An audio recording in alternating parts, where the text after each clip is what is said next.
The 1893 World Parliament of Religions held in Chicago was an historic event, the likes of which had never been held before. People of different world religions gathered to hear representatives speak about their faiths. Many of the representatives of non-Christian religions had traveled from faraway countries to attend. For the main representative of Islam, however, this was not the case. Muhammad Alexander Russell Webb was himself an American. Moreover, he came from a well-respected family and had been a diplomat. The earliest known Anglo-American convert to Islam, Webb made a powerful impression as a speaker on the crowds in attendance. Mr. Webb was America's first Islamic missionary and established America's first Islamic publishing company.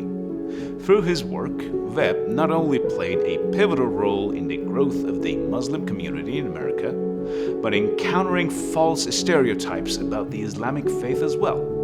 Alexander Russell Webb was born in 1846 in Hudson to a large middle-class Protestant family.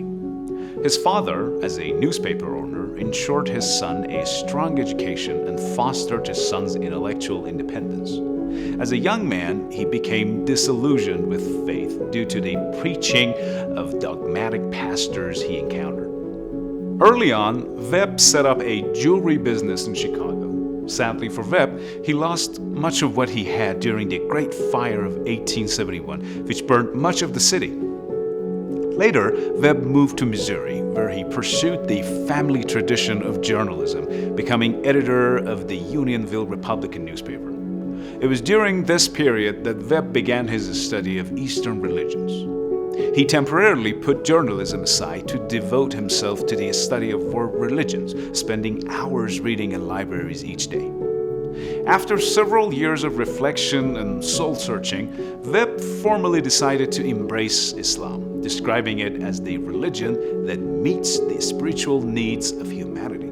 In a book he later wrote, "I have spoken so much of myself in order to show you that adoption of Islam was not the result of misguided sentiment, blind credulity, or sudden emotional impulse, but that it was born of earnest, honest, persistence, unprejudiced study and investigation, and an intense desire to know the truth."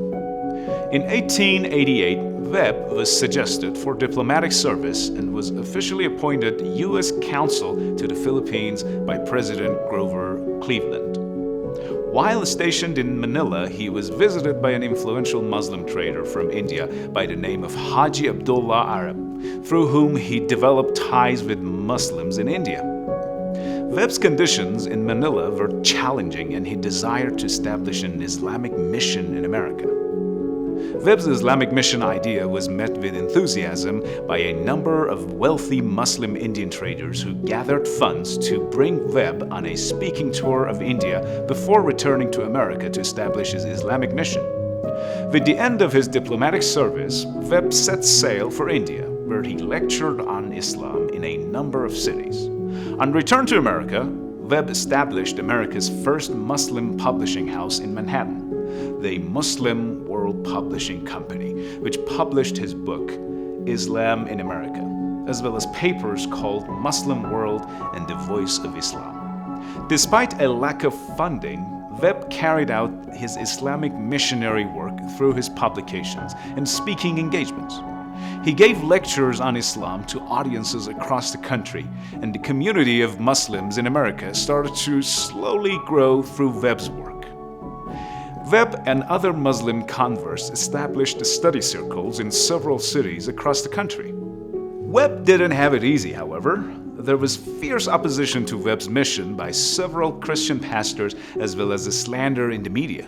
Webb firmly believed that if Islam was correctly presented in America, all fair-minded people would embrace the faith.